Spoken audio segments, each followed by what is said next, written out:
什么事儿都没有发生。就出其不意。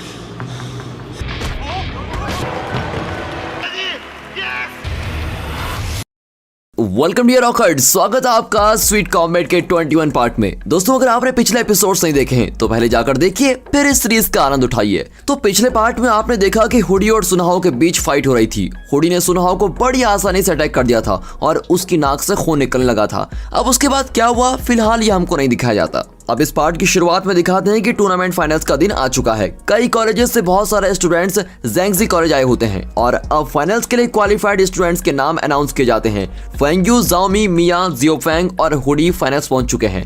इनके अलावा दूसरे कॉलेज का एक लड़का सिलेक्ट हुआ है जिसका नाम उजी है।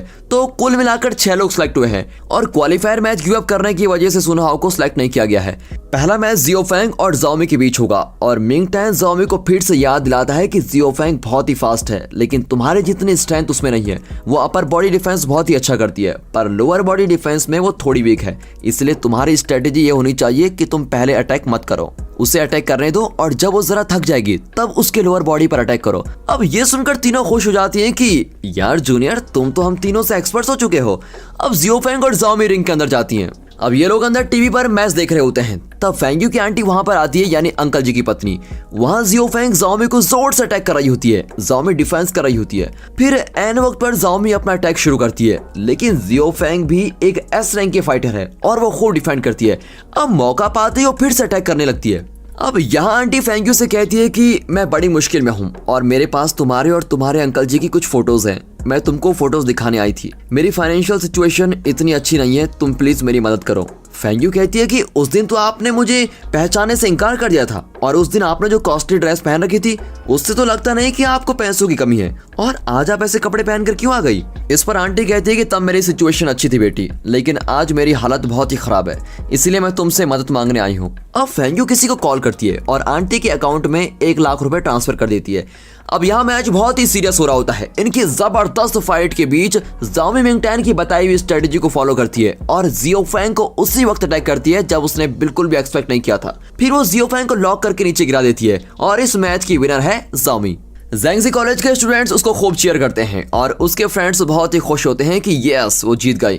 यहाँ जियोफेंग को हॉस्पिटल लेके आते हैं और सुनहाओ उसकी देखभाल करने लगता है। जियोफेंग कहती है कि अब मैं फेंग्यू के साथ फाइनल्स कभी नहीं लड़ पाऊंगी। सुनहाओ उसको दिलासा देता है कि तुमने बेस्ट फाइट की, लेकिन कोई बात नहीं, तुम हार गई तो अब तुम जाओमी की वीक पॉइंट जान गई हो, इसीलिए अगली बार तुम प्रैक्टिस में ज्यादा ध्यान देना।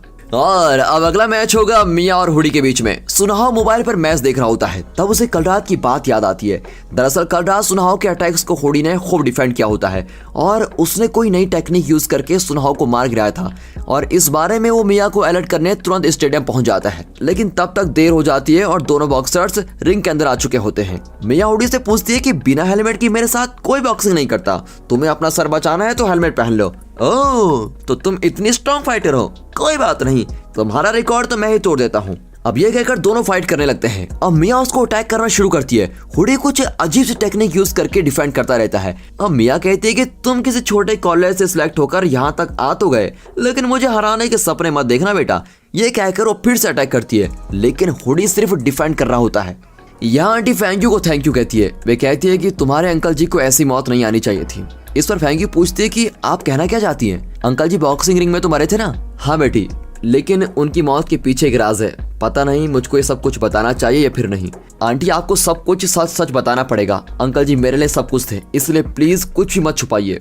अब आंटी अपनी बात बताती है, लेकिन फिलहाल हमें नहीं बताया जाता कि वो क्या कह रही है। फिर रिंग के अंदर दिखाते हैं तो हुडी फिर से अटैक करने लगता है। मिया डिफेंड करती रहती है, लेकिन उसके स्ट्रॉन्ग पंचेस के आगे मिया की एक नहीं चलती और उसके एक्शन को देखकर जाओमी के पापा कहते हैं कि ये माजिया जो नाम की टेक्निक यूज कर रहा है। अब हुडी मिया को लगातार अटैक करता है और फिर एक पंच करके फर्स्ट राउंड में नीचे गिरा देता है। अब ये लोग हैरान हो जाते हैं कि ये टेक्निक इसने कहां से सीखी होगी। तब सुनहाओ कहता है कि ये टेक्निक ज्यादातर सीक्रेट एजेंट्स यूज करते हैं और टूर्नामेंट में इस तरह की टेक्निक्स यूज करना मना होता है, इससे किसी की भी जान जा सकती। इसलिए कुछ स्मार्ट फाइटर्स इस टेक्निक को थोड़ा चेंज करके फाइट करते हैं और डिस्क्वालीफाई होने से बच जाते हैं। अब यहाँ रेफरीज डिस्कस करके डिसाइड करती हैं कि हुडी डिस्क्वालीफाई नहीं होगा और दोनों बॉक्सर्स अगले राउंड के लिए तैयार होते हैं। मिया का बहुत ही बुरा हाल होता है और वो उठ भी नहीं पाती। शायद उसने हुडी को अंडर एस्टिमेट कर दिया है। फिर भी वो उठकर फाइट करने लगती है, लेकिन इस राउंड में हुडी उसको ऐसा अटैक करता है कि मिया हवा में उड़कर धड़ करके नीचे गिरती है और इस तरह वो नॉकआउट हो जाती है। और स्टूडेंट्स को तो विश्वास ही नहीं होता कि मिया हार गई है, लेकिन मैच के रूल्स के अनुसार हुडी को विनर अनाउंस कर दिया जाता है। अब बयूनो को बहुत ही गुस्सा आता है और वो हुडी को अटैक करने जाता है, लेकिन सभी उसको रोक लेते हैं। फिर वो मिया को हॉस्पिटल लेके जाता है। अब यहाँ आंटी न जाने क्या कहकर फेंग यू के कान भर रही है और आखिर में कहती है कि मैच से पहले तुम्हारा मूड खराब करने के लिए मुझको माफ कर दो बेटी, लेकिन तुम्हारे अंकल जी के साथ यही हुआ था। मैच के लिए ऑल द बेस्ट, ये कहकर आंटी चली जाती है। अब फेंग यू एकदम उदास होकर बैठी हुई है। बाद में पता चलेगा कि आंटी ने क्या कहा और सच कहा या झूठ कहा, पता नहीं। अब आंटी बाहर आकर दादाजी को कॉल करके बताती है कि मैंने वही किया जो आपने कहा, अब आप भी वादे के मुताबिक मेरे अकाउंट में 3 लाख रुपए डाल दीजिए। दादाजी कहते हैं कि ठीक है डाल दूंगा। अब पता चलता है कि ये सब तो दादाजी का ही प्लान था। अब अगला मैच अनाउंस होता है और इसमें फेंग यू और उजी की टक्कर होती है। फेंग यू गुस्से में होती है और परेशान भी नजर आती है। अब सब सोचते हैं कि शायद मिया के हार जाने से वो परेशान है। उसका उतरा हुआ चेहरा देखकर सबको लगता है कि वो हारने वाली है, लेकिन फाइट के शुरू होते ही Feng Yu spin kick movement use करती है और सिर्फ 7 सेकंड में ओजी को नॉकआउट कर देती है। अब सब खुश हो जाते हैं कि ये है हमारी बॉक्सिंग क्वीन, लेकिन फेंग यू के दिमाग में तो कुछ और ही चल रहा है। पर इस मैच को जीतकर वो फाइनल्स में पहुंच चुकी है। अब अगले सीन में मिंग टैन और फेंग यू कॉरिडोर में चल रहे होते हैं। मिंग टैन उससे बहुत कुछ कह रहा होता है, लेकिन लगता है उसका ध्यान कहीं और ही है। वो बिना रिएक्शन के चली जाती है और अब दिखाते हैं कि आंटी ने फेंग यू से क्या कहा था। आंटी ने फेंग यू से कहा था कि मैच के एक दिन पहले तुम्हारे अंकल जी के अपोनेंट ने उन्हें धमकी दी थी कि तुम जानबूझकर मैच हार जाओ, मैं तुमको मुंह मांगी रकम दे दूंगा। लेकिन तुम्हारे अंकल जी को तो तुम जानती हो, वो किसी भी हालत में हार मानने वाले नहीं थे। इसीलिए उनके अपोनेंट ने तुम्हारे अंकल जी को मारने के लिए कुछ गुंडे भेज दिए थे और फिर अगले दिन रिंग के अंदर उस बॉक्सर ने तुम्हारे अंकल जी को उन्हीं जगहों पर अटैक किया जहां पर उनको चोट लगी थी और इस तरह उसने जानबूझकर तुम्हारे अंकल जी की जान ले ली। और ये सब सुनने के बाद उस समय फेंग यू बहुत ही उदास थी। अब आंटी की बातों पर विश्वास करके वो मिंग टैन से कहती है कि मैं अपने अंकल जी को नहीं भूल सकती, उनके साथ अन्याय हुआ है। मुझे नहीं लगता कि मैं पहले की तरह तुमसे बात कर पाऊंगी, इसलिए हम दोनों का अलग हो जाना ही हमारे लिए बेहतर होगा। मिंग टैन कहता है कि अब तक तो तुम ठीक थी, अब अचानक क्या हुआ? तुम जल्दी में फैसला मत करो, हम दोनों साथ मिलकर इस प्रॉब्लम को फेस कर सकते हैं, लेकिन प्लीज अलग होने की बात मत करो। लेकिन फेंग यू रोती हुई कहती है कि प्लीज मुझसे बात मत करो और कभी मेरे पीछे मत आना, और ये कहकर वहां से भाग जाती है। अब मिंग टैन समझ ही नहीं पाता कि फेंग यू को अचानक क्या हो गया। अब यहाँ जाओमी और सुनहाओ जाओमी के पापा से मिलते हैं। जाओमी कहती है कि हुडी से जीतने के लिए मुझको डेथ स्ट्राइक सीखनी होगी, लेकिन उसके पापा मना कर देते हैं। अब जाओमी चिढ़कर कहती है कि आप मिंग टैन को सिखा सकते हैं, सुनहाओ को सिखा सकते हैं, लेकिन अपनी बेटी को नहीं सिखा सकते। अरे आपने माँ को भी तो सिखाया था।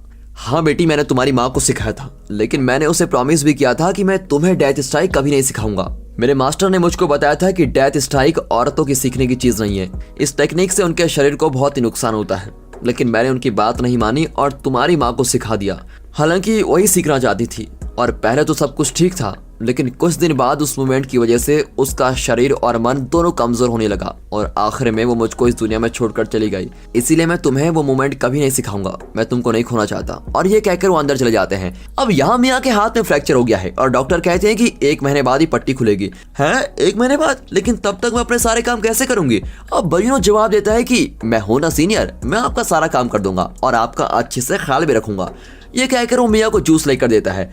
तब मिया को याद आता है कि रिंग में जब वो नीचे गिरी थी तो बयूनो भाग कर आया था और वही उसे हॉस्पिटल आया था। अब उसे बयूनो के साथ अच्छा लगने लगता है। अब इतने में जाओमी और सुनहाओ वहां पर आते हैं। मिया चौंक जाती है कि क्या तुम दोनों में फिर से दोस्ती हो गई? नहीं मिया, हम दोनों अलग अलग ही थे। अब मिया जाओमी को बताती है कि हुडी बहुत ही स्ट्रांग है और अगला मैच तुम्हारे और उसके बीच ही होने वाला है, इसलिए तुम सावधान रहो। हाँ यार, तुम एकदम ठीक कहती हो, उसने तुम जैसी स्ट्रॉन्ग फाइटर को मार दिया है तो मुझको तो बहुत ही डर लग रहा है। तुम्हारी ये हालत देखकर मुझको बहुत ही बुरा लग रहा है। अब इतने में बयूनो कहता है कि इतनी बड़ी प्रॉब्लम भी नहीं है, सिर्फ 1 महीने की बात तो है, फिर ये पट्टी खुल जाएगी। अब जाओमी कहती है कि अरे वो बात नहीं है यार, हुडी ने मिया को बहुत बुरी तरह से मार कर हराया है और अब तो वो सारे रोमियोज जो इसकी फाइट पर फिदा होते थे वो सब भाग जाएंगे। इस तरह वो मिया को चिढ़ाती है और एज यूजुअल उनका प्यारा सा झगड़ा शुरू हो जाता है। फिर दोनों शांत हो जाती हैं और जाओमी सुनहाओ के साथ बाहर आ जाती है। अब सुनहाओ को हंसते हुए देखकर जाओमी कहती है, इसमें हंसने की क्या बात है, मैं मजाक थोड़ी ना कर रही थी। मैं जानता हूँ कि तुम मजाक नहीं कर रही थी, तुम मिया का मूड ठीक करने के लिए ऐसा कह रही थी, लेकिन कल तुम्हारा और हुडी का फर्स्ट मैच होगा। हुडी बहुत ही स्ट्रांग है और उसे कई सारी नई टेक्निक्स भी आती हैं, इसलिए तुम बहुत सावधानी से उससे लड़ना। अब इनकी बातों के बीच जाओमी को भूख लग जाती है। तब सुनाओ अपने बैग से एक एप्पल निकालकर उसको देता है। जाओमी भी उसको ले लेती है। अब दोनों एक दूसरे को देखते हैं और लगता है कि इन दोनों के बीच का मन मुटाव खत्म हो गया है। लेकिन जाओमी कहती है मैं मुफ्त का नहीं खाती समझे, बदले में मैं तुमको कॉफी पिलाऊंगी। और यह कहकर वो सुनाओ को कॉफी शॉप लेके जाती है। अब रात हो जाती है और फेंग जोई परेशान होता है कि फेंग्यू अब तक घर नहीं लौटी। वो घबराकर जाओमी को कॉल करता है। जाओमी चौंक जाती है कि फेंग्यू घर नहीं आई।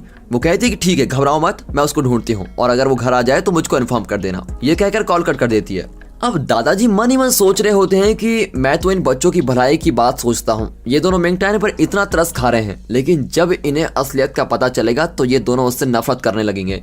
अब जाओमी मिंगटैन के घर जाती है और फेंग्यू के बारे में पूछती है, पर मिंगटैन बताता है कि वो फिर मुझसे नाराज होकर चली गई। अब जाओमी कहती है कि लगता है तुमसे नाराज होना उसकी हॉबी बन गई है। मैच के पहले तो वो ठीक थी, जरूर बीच में कुछ हुआ होगा। वो यहाँ भी नहीं है और घर भी नहीं है, तो वो आखिरकार गई कहाँ?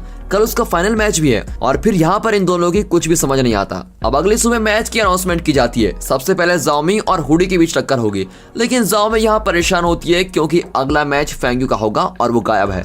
लेकिन सब जाओमी को समझाते हैं कि उसको हम ढूंढ लेंगे, तुम फिक्र मत करो, तुम अपने गेम पर ध्यान दो। यहाँ फेंग जोई फेंग्यू को ढूंढ रहा होता है और अचानक उसको एक जगह की याद आती है और वो तुरंत ड्राइवर को उस लोकेशन पर जाने को कहता है। अब रिंग के अंदर फाइट शुरू हो चुकी है। जाओमी बहुत ही गुस्से में है और वो हुडी को किसी तरह मार मार कर हराना चाहती है और इस इरादे से वो हुडी पर खूब अटैक करने की कोशिश करती है। लेकिन हुडी कोई टेक्निक यूज करके जाओमी को एकदम से उठा लेता है और उसको घुमा घुमा कर नीचे फेंक देता है।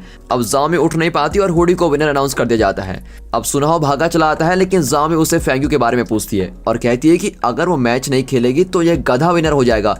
पर सुनाओ को जाओमी की फिक्र होने लगती है और वो उसे उठाकर ट्रीटमेंट के लिए लेके जाता है। तब मिस्टर वैंग अनाउंस करते हैं कि अगला मैच फेंग्यू और हुडी के बीच होगा, लेकिन फेंग्यू तो अभी तक यहाँ पर पहुंची नहीं। फेंग्यू अपने अंकल जी की कब्र के सामने बैठी होती है। उसके दिमाग में वही चल रहा होता है जो उसकी आंटी ने कहा था। अब इतने में फेंग जोई वहां पर पहुंचता है और बैकग्राउंड में टूर्नामेंट की अनाउंसमेंट भी सुनाई देती है। उसमें बताते हैं कि थोड़ी देर में अगर फेंग्यू यहाँ नहीं आई तो वो डिस्क्वालीफाई हो जाएगी। और दोस्तों इसी के साथ ये एपिसोड यहाँ पर खत्म होता है। हमें उम्मीद है कि आपने इस एपिसोड के सारे एक्शन सीक्वेंस बहुत ही एंजॉय किए होंगे, लेकिन कल के पार्ट में आपको पता चलेगा कि क्या फेंग्यू और हुडी का फाइनल मैच हुआ और क्या वो इस पावरफुल हुडी को हरा पाई। किसी भी हालत में कल का पार्ट मिस मत करना दोस्तों, सच में। और अगर ये पार्ट आपको पसंद आया तो वीडियो को लाइक कर दें, चैनल को सब्सक्राइब करना तो मत ही भूलिए कभी भी। और इन सारी वीडियोस और इस सीरीज की वीडियोस को अपनी फैमिली और फ्रेंड सर्कल में शेयर जरूर कीजिए। And finally thanks for watching.